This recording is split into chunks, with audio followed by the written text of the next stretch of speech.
দেখো 2 নম্বর প্রশ্নটা বলা আছে যে দুইটি ভেক্টর রাশি a ও b দেওয়া আছে। a = 5i + 2j - 3k, b = দেওয়া আছে 59 - mj - 9k পরস্পর আলফা কোণে ক্রিয়াশীল। উদ্দীপক শেষ। পরের প্রশ্নটা বলছে যে বলের ঘাত কাকে বলে? বলের ঘাত হচ্ছে, মনে রাখবা, অতি উচ্চ মানের বল যদি অতি অল্প সময় ধরে ক্রিয়া করে তাহলে এই বল এবং সময়ের গুণফলকে বলা হয় বলের ঘাত। বলের ঘাত কাকে বলে? বলের ঘাত হলো অতি উচ্চ মানের বল অতি অল্প সময় ধরে যদি ক্রিয়া করে তাহলে এই যে বল এবং ক্রিয়াকালের যে গুণফল এটাকে বলা হয় বলের ঘাত। ওকে, দুইটি ভেক্টরের লব্ধি শূন্য হতে পারে কি? পরের প্রশ্নটা খ নাম্বার, দুইটি ভেক্টরের লব্ধি শূন্য হতে পারে কি? হ্যাঁ, অবশ্যই দুইটি ভেক্টরের লব্ধি শূন্য হতে পারে যদি তারা পরস্পর 180 ডিগ্রি কোণে ক্রিয়া করে। অর্থাৎ দুইটি ভেক্টর রাশি যদি পরস্পর বিপরীত দিকে ক্রিয়া করে তাহলে তাদের লব্ধি অবশ্যই শূন্য হতে পারে। এক্ষেত্রে তুমি বলে দিবা এভাবে যে যদি একটা ভেক্টর p হয় আর একটা ভেক্টর যদি q হয় এবং এদের মধ্যবর্তী কোণ যদি 180 ডিগ্রি হয় তবে তাদের কি হয় বলতো?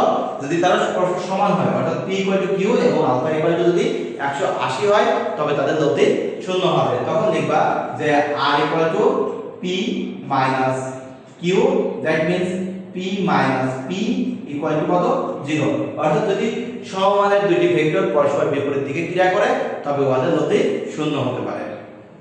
ওকে, পরের প্রশ্নটা বলছে যে m এর মান কত হলে উদ্দীপকের ভেক্টর দুটি পরস্পর লম্ব হবে? এটা তো অনেক ইজি জিনিস, তোমরা এটা নিজেরাই করতে পারবা।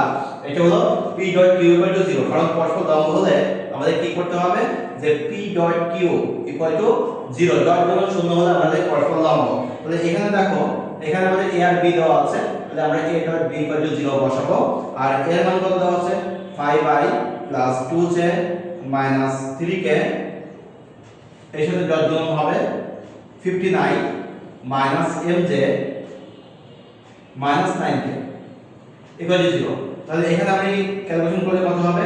75 - 2m + 27 = 0, or -2m = -102,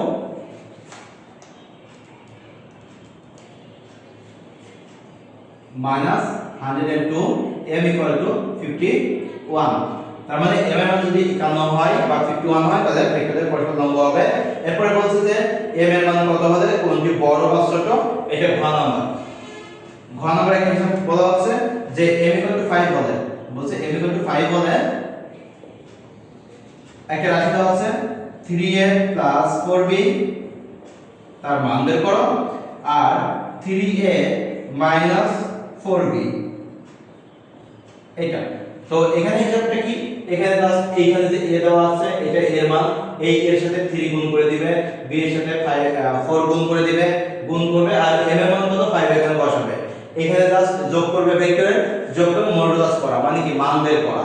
এটা আসলে অনেক ইজি, এটা আমার মনে হয় তোমরা এটা করে ফেলতে পারবে। এটা নিয়ে কোনো ডাউট থাকার দরকার না। যদি ডাউট থাকে অবশ্যই কমেন্ট করো, আমি অবশ্যই কমেন্ট সেকশনে তোমাদের ম্যাথটা করে দেব।